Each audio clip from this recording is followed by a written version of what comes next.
Hello? Sir? Are you awake? Ah, good. I've just got back from shopping. Yes, I know you've been terribly bored without me. Feel free to complain about how much you missed my soothing presence. It doesn't count as whining. I mean, technically you are whining, but generally people don't notice when I'm gone. It's nice to be missed. How's your day been? I see you've managed to eat some toast and drink some tea. I had an interesting trip to the market. Do you perchance know someone called the Bog Witch?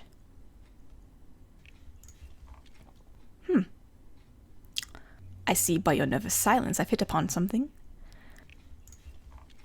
Well, she asked how you were doing, and I said you've been better.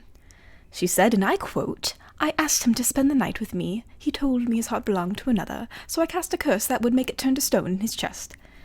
And what I wanted to ask was, yes, I got you another job, Newt.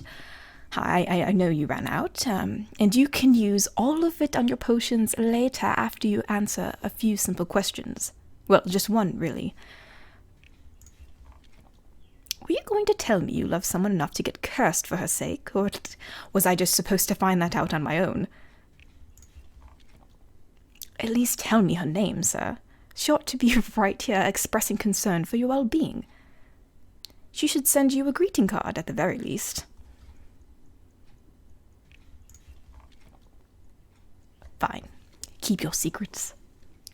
But do you have any idea how to break this curse? Other wizards you can get in touch with? Favors you can call in? Maybe you've had some time to think during your rigorous schedule or afternoon naps, letting your tea get cold and then complaining about it and nearly drowning in the bathtub. Who will you call upon for help?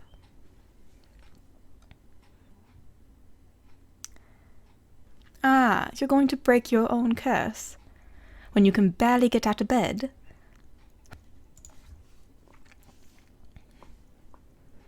For someone who's allegedly one of the kingdom's cleverest wizards, you can be such an insolent, empty-headed, pig-brained idiot fool. And I would scream it in your face, too, if you didn't have such a headache. You know that sign on the door, the one that says, Wizard's Tower, inquire within for all manner of spell work? I'm going to get a paint pot and a stepladder and change it. Blithering Idiot's Tower, inquire within for all manner of... being wrong.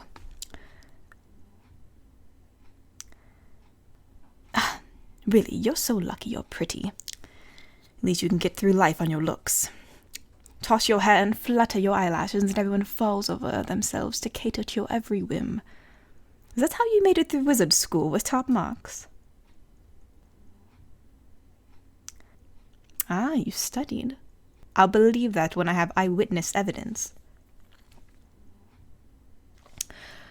So, if you can break the curse, I suppose that leaves me. Luckily, I was able to shout at the Bog Witch until she wrote down instructions. What? Public shame is a very effective conversational tool. No, it's not impossible for someone without magic. You really just have to be firm with people. Anyway, I need to go around collecting things from all the corners of the kingdom. We got a strand from the unicorn's mane, a scale from a mermaid's tail, fairy dust from a fairy's wing, egg of a rook, feather of a phoenix, and... someone who loves you to mix all the ingredients together. Well, I'll be able to manage a few of those, at the very least. Where will I find someone who loves you? You're one of the kingdom's most eligible bachelors. There are girls out there who would do anything for you.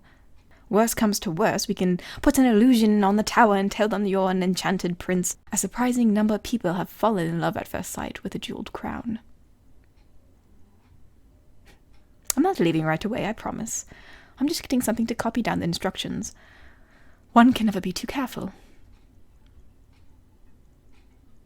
I'll miss you too.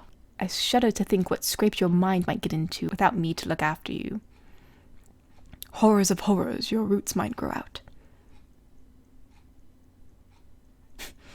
I'm only kidding. I really will miss you. The way your face crinkles when you laugh at your own jokes, and how your face lights up when you found a new spell you're excited about. You always tell me to come here, or look at this. And it's always something magical, something I've never quite experienced before, and I'm glad I've listened. Remember when you jumped from the tower window? My heart was in my throat. I thought you were mad. And then you turned us both into birds. You were a cardinal and I was a sparrow. Sometimes, if I close my eyes when it's windy out, I can remember what flying feels like. There's kindness in you, underneath all the hair dye and your cocky demeanor and your embroidered silk robes.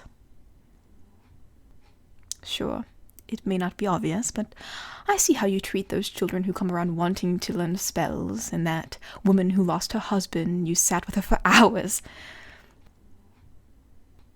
I hear other servants talk about the rich folk they work for, and I've got a good situation here.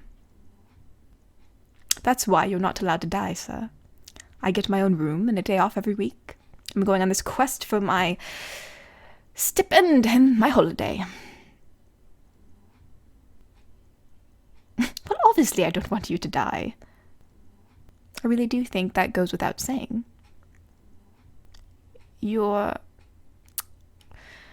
There's really no one quite like you.